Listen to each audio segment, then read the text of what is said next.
Afternoon, everyone. I just wanted to do a really quick chat about stroking dogs out in public and sort of the etiquette around that.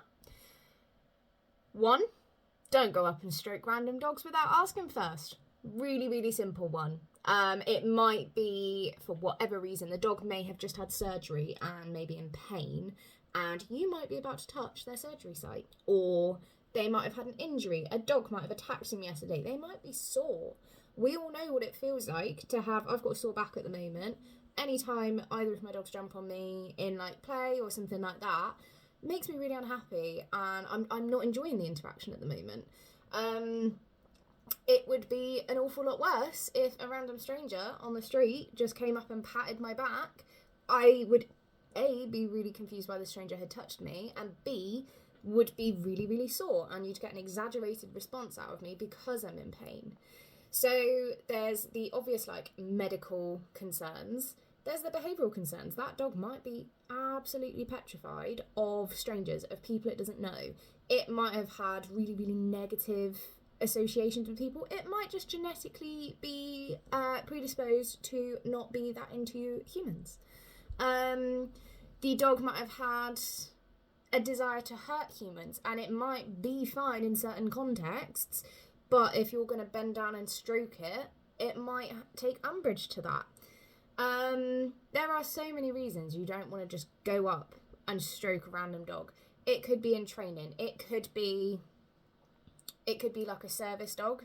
Generally, they are well pointed out and you would know about that. But the owners and handlers of service dogs deserve not to have to argue with the general public or educate the general public. They deserve just to be out in public and have people not stroke their dogs. I know if I'm out training with Sonic, I don't want people touching her. She's perfectly friendly. She's not got a problem with people, but I don't want people touching her because then it's a distraction that I've got to work around rather than me actually being able to work on what I came out to work on, or just enjoy a walk with my dog where I'm not having to train constantly.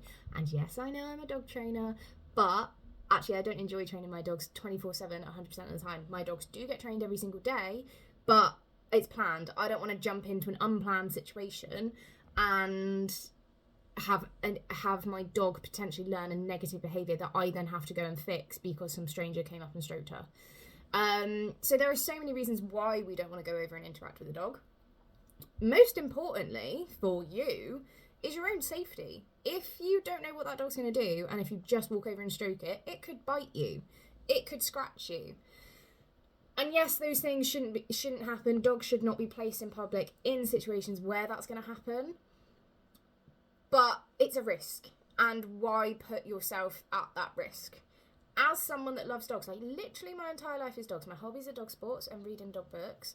My work is dogs. I've done 3 careers. Well, one was a general animal career that I turned into specialising as much as I can in dogs. The second career was dog focused. The third career is second degree was dog focused. Third degree is going to be dog focused. Like, I'm pretty nerdy about dogs. I don't need to go over and interact with other people's dogs out in public, and I tend not to. I might go, oh, what a cute dog. If there's a puppy, I might go over and say hi to it. After asking, this is the important bit.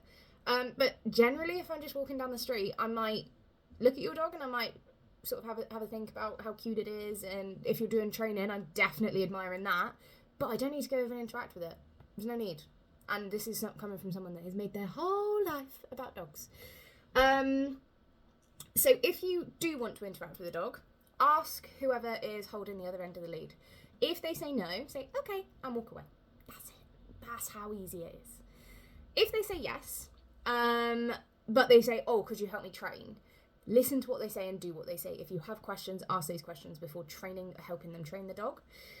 If they say yes and they don't say anything else, then ask the dog. So ask the dog. Crouch down. Don't bend down over the dog. Crouch down. Give the dog space to move into you. You can encourage the dog over like by making kissy noises and sort of clapping your hands a little bit and going, come on, pop, pop, pop, pop. That sort of thing. Absolutely fine. If the dog ignores all of that and goes, I don't want anything to do with you, person, say that's absolutely fine. Even if the owner's like, oh, it's fine, and starts dragging them over, because I've had that before, please do not stroke the dog in that context. But ask the dog. If they come over and have a little sniff, that's absolutely fine.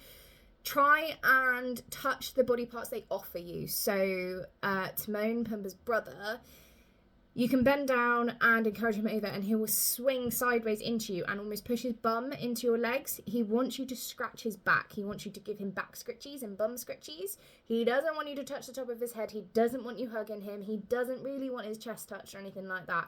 He just wants you to give his butt a good scratch.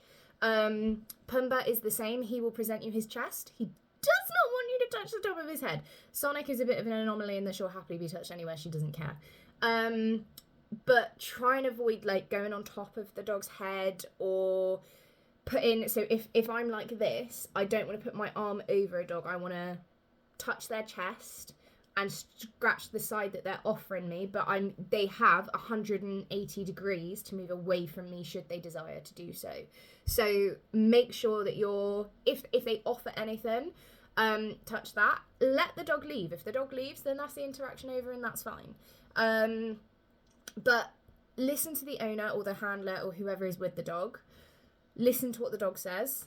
If in doubt, if you're going, oh, I don't know, and if the person goes, oh, they're really nervous or oh, they might jump and things like that, maybe don't then. Maybe don't. Even if, so for example, Sonic will jump on people in a happy way, but when she was a puppy, I didn't really want her doing that because she's going to learn to go and jump on strangers. So I would say no because she would jump up. If someone then went, oh, it's fine, I don't worry, I worry, I care. So if an owner's going, oh, yeah, but they might jump, go, oh, that's fine, I don't have to do it then. I don't want to make your training any harder.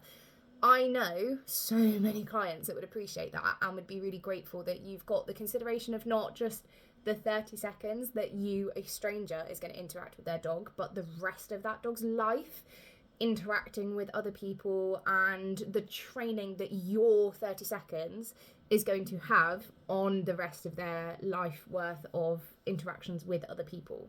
So I hope that's given you a few things to think about. Let me know in the comments if you have any questions.